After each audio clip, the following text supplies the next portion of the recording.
اگر آپ امام صاحب کے پیچھے نماز ادا کر رہے ہیں تو ان 8 چیزوں کا ضرور خیال رکھیں، کیونکہ اکثر لوگ ان چیزوں میں غلطیاں کرتے ہیں۔ تو آج کے اس ویڈیو میں آپ حضرات کے سامنے ہم ان چیزوں کو بیان کریں گے تاکہ ہم سب کی نماز صحیح اور سنت کے مطابق ہو۔ ان چیزوں کو سننے اور سمجھنے کے بعد اگر آپ میں کوئی غلطی پائی جاتی ہو تو آپ اس غلطی کو درست کریں، صحیح کریں، اور اگر آپ پہلے ہی سے نماز صحیح اور سنت کے مطابق پڑھتے چلے آ رہے ہیں تو کمنٹ میں الحمدللہ لکھیں، اور اس ویڈیو کو اپنے دوستوں میں شیئر ضرور کریں تاکہ وہ بھی ان غلطیوں سے بچے اور نماز صحیح اور سنت کے مطابق ادا کرنے والے بنیں۔ نمبر 1، جب آپ امام صاحب کے ساتھ تکبیر تحریمہ یعنی اللہ اکبر کہہ کر نماز میں شریک ہو تو اس وقت صرف ثنا پڑھے، ثنا کے علاوہ کچھ اور نہ پڑھے، نہ سورہ فاتحہ کی تلاوت کرے اور نہ کسی اور سورت کی تلاوت کرے، بلکہ خاموش رہیں۔ جب امام صاحب اللہ اکبر کہہ کر نیت باندھ لے تو آپ بھی اللہ اکبر کہہ کر نیت باندھ لے اور ثنا پڑھ کر خاموش ہو جائیں، اور اگر امام صاحب کی قرات سنائی دے تو خاموشی کے ساتھ قرات سنیں، اور اگر قرات نہ سنائی دے تب بھی خاموشی کے ساتھ کھڑا رہیں، اس دھیان کے ساتھ، اس توجہ کے ساتھ کہ میں نماز میں ہوں، اللہ کے دربار میں کھڑا ہوا ہوں۔ نمبر 2، جب امام صاحب تکبیر کہیں تو آپ بھی تکبیر کہیں گے، جیسے مثال کے طور پر امام صاحب نے اللہ اکبر کہتے ہوئے ہاتھ باندھا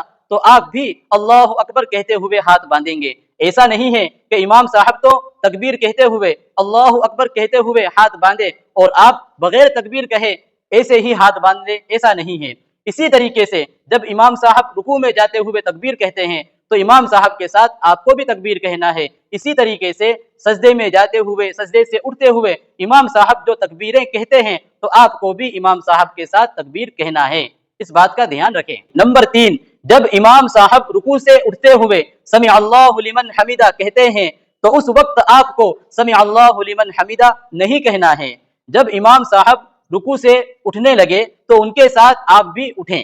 اور جب امام صاحب سمع اللہ لمن حمیدہ کہہ کر فارغ ہو جائے تو آپ اس وقت یا تو ربنا لک الحمد کہیں یا ربنا ولک الحمد کہیں، یعنی امام صاحب کے ساتھ سمع اللہ لمن حمیدہ رکوع سے اٹھتے ہوئے نہیں کہنا ہے۔ جب امام صاحب رکوع سے مکمل اٹھ جائے اور سمع اللہ لمن حمیدہ کہہ کر فارغ ہو جائے تو اس وقت یا تو آپ ربنا لک الحمد کہیں یا ربنا ولک الحمد کہیں۔ نمبر 4، رکوع اور سجدے کی جو تسبیحات ہیں وہ امام صاحب بھی پڑھیں گے اور آپ کو بھی پڑھنا ہے۔ ایسا نہیں ہے کہ رکوع اور سجدے کی تسبیح بس امام صاحب ہی پڑھیں گے، آپ کو پڑھنے کی ضرورت نہیں، ایسی بات نہیں ہے، بلکہ امام صاحب بھی پڑھیں گے اور آپ کو بھی پڑھنا ہے۔ اور آپ جانتے ہیں رکوع میں سبحان ربی العظیم پڑھا جاتا ہے اور سجدے میں سبحان ربی الاعلیٰ پڑھا جاتا ہے، تو رکوع اور سجدے کی تسبیح بھی آپ کو پڑھنا ہے۔ نمبر 5، جب امام صاحب قاعدہ اولیٰ میں ہو یعنی 4 رکعات یا 3 رکعات والی نماز میں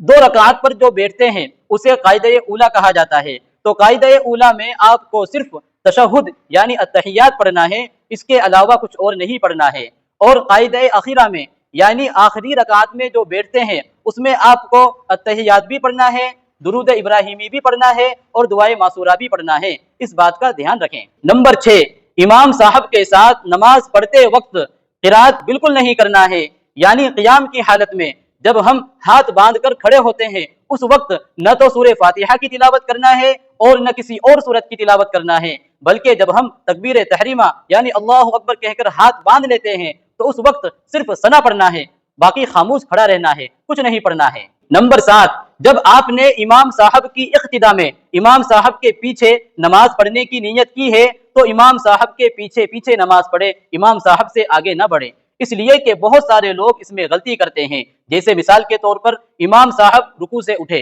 اور سجدے میں جانے لگے، لیکن امام صاحب سے پہلے بہت سارے لوگ سجدے میں پہنچ جاتے ہیں، ابھی امام صاحب سجدے میں نہیں پہنچے، امام صاحب سے پہلے سجدے میں پہنچ جاتے ہیں، تو یہ امام صاحب سے آگے بڑھنا ہوا، یہ غلط طریقہ ہے۔ جب آپ نے امام صاحب کی اقتدا میں امام صاحب کے پیچھے نماز پڑھنے کی نیت کی ہے تو امام صاحب کے پیچھے پیچھے رہیں، امام صاحب سے آگے نہ بڑھیں، اس بات کا دھیان رکھیں۔ نمبر 8، اگر امام صاحب نے قرات شروع کر دی تو اس وقت آپ ثنا نہ پڑھیں، یعنی جن نمازوں میں بلند آواز سے قرات کی جاتی ہے جیسے مغرب، عشاء اور فجر کی نماز، تو ان نمازوں میں اگر آپ لیٹ پہنچے اور امام صاحب نے قرات شروع کر دی تو اس وقت آپ نیت باندھ کر خاموش کھڑے ہو جائیں، ثنا نہ پڑھیں۔ اور جن نمازوں میں قرات آہستہ کی جاتی ہے جیسے ظہر اور عصر کی نماز، تو ان نمازوں میں اگر آپ کو یہ یقین ہو گیا کہ امام صاحب نے قرات شروع کر دی ہے تو اس وقت بھی آپ نیت باندھ کر خاموش کھڑے ہو جائیں، ثنا نہ پڑھیں۔ اور اگر آپ کو یہ یقین ہو کہ امام صاحب نے قرات شروع نہیں کی ہے